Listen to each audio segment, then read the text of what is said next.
After days of anticipation, it was like someone let the air out of a balloon. Today is not the appropriate day to make this into law.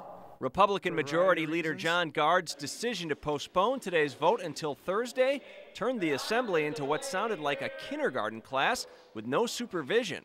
It's politically inconvenient for the majority party to take a vote at this time. Some might guess that they're waiting for a Democrat to go in the ditch on a snowy day driving down to the assembly. Then we'll vote on it. Gentlemen from the 77th, get a grip.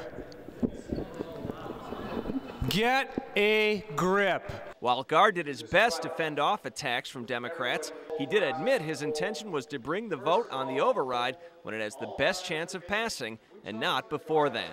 We want to win because you care about it, I care about it, and the overwhelming majority of people in this room care about it. The question now is whether 2 days will make any difference in the outcome of this override. Once again, it depends on which side of the aisle you ask. There's a lot of minds that are made up, but I think there are a few people that are still considering all the implications of their vote. But Democrats remain confident the governor's veto will be upheld. I have to have hope that people will stand on their convictions and stand on what is right and what creates the best society for Wisconsinites. Welcome to the political equivalent of overtime. In Madison, Greg Neumann, WB18 News at 9. Wait a second, wait a second here. You can have the floor when I'm done. Welcome to what many consider the ultimate bureaucracy. You say to yourself, what are you doing here? You know, why am I wasting my time? It's what all legislators have thought at one time or another. If you just work at the Capitol, you do get skewed toward just the business inside of this building. And it's a big reason why more and more of Wisconsin's elected officials are coming to Madison with other careers already in hand. What we're looking for is something called blood clots. Sheldon Wasserman is the consummate example. You know, this is all baby. Since 1994, he's been both a full-time state representative and full-time physician. Sometimes I'll push 100 hours a week. It is a lot of work, and I am busy, but I like what I'm doing. Wasserman's first love is medicine. His specialty, delivering babies. It's special. I mean, to see that delivery, to see a new baby, you're holding a child in your hands, and all of a sudden for it to take that first breath and to look up and you're like, oh my goodness. I mean, it's awe-inspiring. While he brings lives into the world here, Wasserman tries to make the world a better place here. You can make a difference in people's lives again, just like medicine. The difference is that you make a difference in millions of people's lives versus a few families. While you might think Wasserman couldn't possibly give both careers his full attention, he actually says his job as a doctor makes him a more effective legislator. With two jobs, you have a lot of the nonsense is you just don't have time for doing nothing. To blow smoke is just ridiculous. People are like, we don't have time, you know, let's do the job. Let's get the job done. State Senator Ted Canavas also works a second job, selling computer software, and he agrees with Wasserman that legislators with outside jobs are simply more efficient. If you take a look at who's doing the bulk of the work, typically it's the people who have a job outside of this place because they know how to get things done. According to the Legislative Reference Bureau, Wasserman and Canavas are 2 of 80 legislators that hold jobs outside the Capitol, 11 more than there were 10 years ago. And even Governor Jim Doyle says that's a plus for Wisconsin. I think it's good to have people who are working in other jobs and who are having other experiences and aren't just in the Capitol all the time, but are out leading a real life. Real lives having a positive impact on real life across Wisconsin. What more could you want in life? Greg Neumann, WB18 News at 9. Taxpayers rarely have an exact idea of where their money goes, but those we talked to today weren't happy to hear some of it was going to pay nearly 8,000 state employees twice. It really brings into question, why did they do the retirement at all? So it just doesn't look right. The appearance is bad. And more than a few local officials have done it. Escambia Clerk of Courts Ernie Lee McGahey retired in June of 2001. He now collects over a $132,000 a year salary and over $9,500 a month in retirement benefits.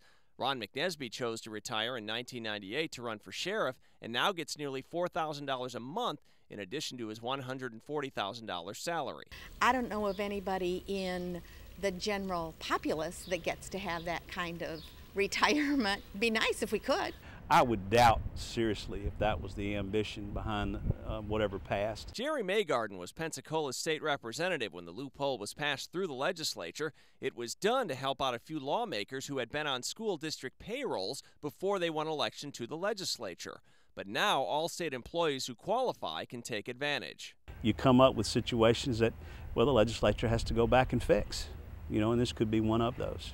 It's not just elected officials who have taken the benefits, but also people you've never heard of, like James Holloway from the Escambia Sheriff's Office and Albert Hartley of UWF, who double-dipped before ultimately retiring last August. Human tendency is to take what you have coming and feel you deserve it. If my system said I could collect my paycheck in my retirement, I would do it. When a felon finishes their prison sentence in Florida, they may be set free, but they are not free to vote in an election or apply for some jobs. That's because their civil rights aren't automatically restored. Florida is one of 3 states in the United States. 3 states in the United States that permanently keeps people from not only voting, but being able to hold state licensure for employment. Felons can apply to have their civil rights restored, but only by going through a drawn-out clemency process. And there is a huge backlog of cases in Tallahassee. In this office, some of the people that we started assisting 3 years ago are just getting to the hearing part. And current voters we talk to say that process is not necessary. If a person has served their full term, then they paid their debts to society. Therefore, they should be voters. Yeah, habitual offenders, they should not have. But if you got a person that's cleaned their life up, straightened up, had 10, 15 years, no problems, they ought to have a right to do it. While there certainly are a lot of people who will agree with Charlie Crist, he may face some opposition from within his own party.